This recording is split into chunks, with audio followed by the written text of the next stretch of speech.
बिस्मिल्लाहिर्रहमानिर्रहीम। अस्सलाम वालेकुम। Welcome to my channel let's cook with Asiya. कैसे हैं आप सब लोग? उम्मीद है कि अल्लाह के फजल करम से सब ठीक ठाक होंगे। आज मैं रबीउल अव्वल के हवाले से जो है एक और रेसिपी लेके आई हूँ। मूंग की दाल का हलवा बनाएंगे आज, जो कि बहुत मज़े का लगता है खाने में और दूसरे बहुत से हलवों से बहुत मुख्तलिफ होता है और बहुत ईजीली बनाएंगे हम इसको, ज़रा मुख्तलिफ तरीके से बनाएंगे। सो आपने वीडियो को लास्ट तक देखना है, बिल्कुल स्किप नहीं करना। तो चलिए आइए इसको बनाना स्टार्ट करते हैं।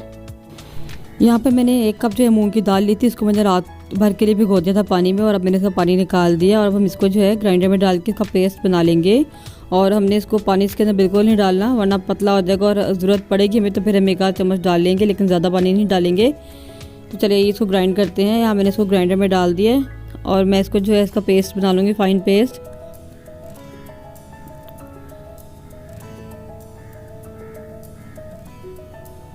अगर हमें ज़रूरत पड़ी तो हम 1 आध चम्मच डाल लेंगे इसमें पानी का।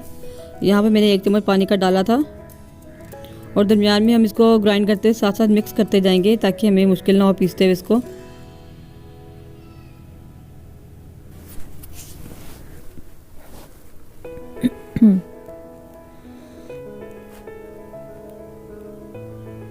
यहाँ पर हमारा जो है पेस्ट बन गया। मैं इसको बाउल में निकाल लूँगी और इसकी कंसिस्टेंसी जो है वो ऐसी होनी चाहिए, बहुत ज़्यादा जो है थिक भी नहीं होना चाहिए और बहुत ज़्यादा पतला भी नहीं। और अब हम इसके पकोड़े निकाल लेंगे। यहाँ पर मैंने कढ़ाई ली है, इसमें मैंने घी डाला है, इसको हम गर्म करेंगे और अपने जो है पकोड़े डालते रहेंगे इसमें।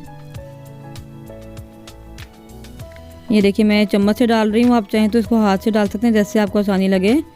और इसको आपने फ़ौरन से नहीं छेड़ना, जब तक ये ज़रा स्टेबल नहीं हो रहा तो उसके बाद हम इसको हिलाएंगे और ब्राउन होने तक हम इसको जो है कुक करेंगे। अच्छा, पकोड़े बनाने का मकसद ये होता है कि आपकी जिस तरह आप भूनते हैं ना हलवे को ग्राइंड करने के बाद, तो वो बहुत मुश्किल प्रोसेस हो रहा है, आप नीचे भी लगता है और मुसलसल आपको चलाना पड़ता है। तो पकौड़ों से ये होता है कि वो आप ब्राउन जब होते हैं ना पकौड़े, तो आपको फिर भूनने की ज़रूरत नहीं पड़ती दाल को ज़्यादा। इस साथ साथ आपने हिलाते रहना है और आपने इसको मीडियम आंच पे पकाना है, वरना अंदर से जो कच्चे रह जाएंगे और बाहर से जल जाएंगे। ये देखिए ये पकोड़े ब्राउन हो गए थे, मैं इनको निकाल रही हूँ। अब इसी तरह से दूसरा बैच भी हम डालेंगे और इनको भी इसी तरीके से फ्राई कर लेंगे। और अब मैं इसको चॉपर में डालकर चॉप कर लूँगी। अच्छा, आप चाहें तो उसको कुंडी में भी पीस सकते हैं। यहाँ पर मैंने जो है ये देखें इस तरीके से चॉप कर लिया और सारे पकोड़े चॉप कर लिए।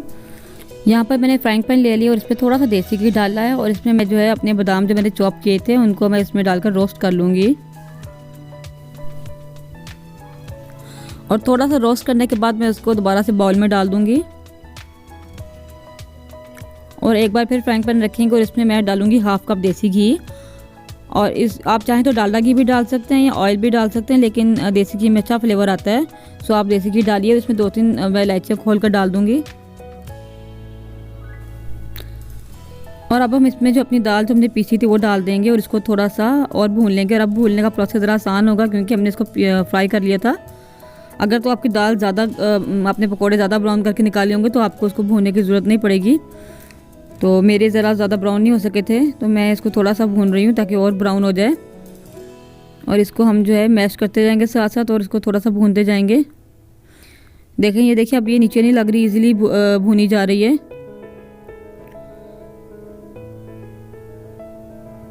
इस तरीके से हम भून लेंगे और थोड़ा सा कलर जब और चेंज हो जाएगा तो हम इसमें जो है अपनी चीनी डालेंगे।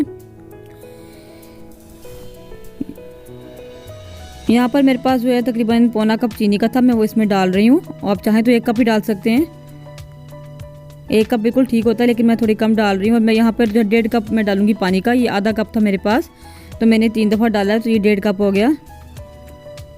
और इसको जो है हम पानी इसका खुश्क कर लेंगे और एक दफ़ा फिर भून लेंगे इसको। तो यहाँ पर मेरे जो नट्स थे इनमें ये किशमिश थी, मैं ये डालूँगी और बादाम जो मैंने रोस्ट किए थे वो डाल देंगे। आधे रख लेंगे और आधे मैं डाल दूँगी। बाकी जो हाफ़ है उनको हम बाद में गार्निशिंग के काम आएंगे। और इसको फिर जो है पानी खुश्क कर लेंगे और भूनते जाएंगे। ये देखिए यहाँ पे हमारा हलवा जो है वो रोस्ट हो रहा है। ये देखिए पानी खुश्क हो गया इसका और हमने भून लिया है, हलवा तैयार हो गया। ये देखिए रेडी हमारा हलवा माशाल्लाह। बहुत मज़े का बनता है और उम्मीद है कि आपको रेसिपी अच्छी लगी होगी। अगर आपको रेसिपी पसंद आई हो तो उसको लाइक ज़रूर करें, शेयर करें। चैनल पर नए हैं तो चैनल को सब्सक्राइब ज़रूर करते जाएं। नेक्स्ट वीडियो तक के लिए अल्लाह हाफिज़। दुआ में याद रखिएगा।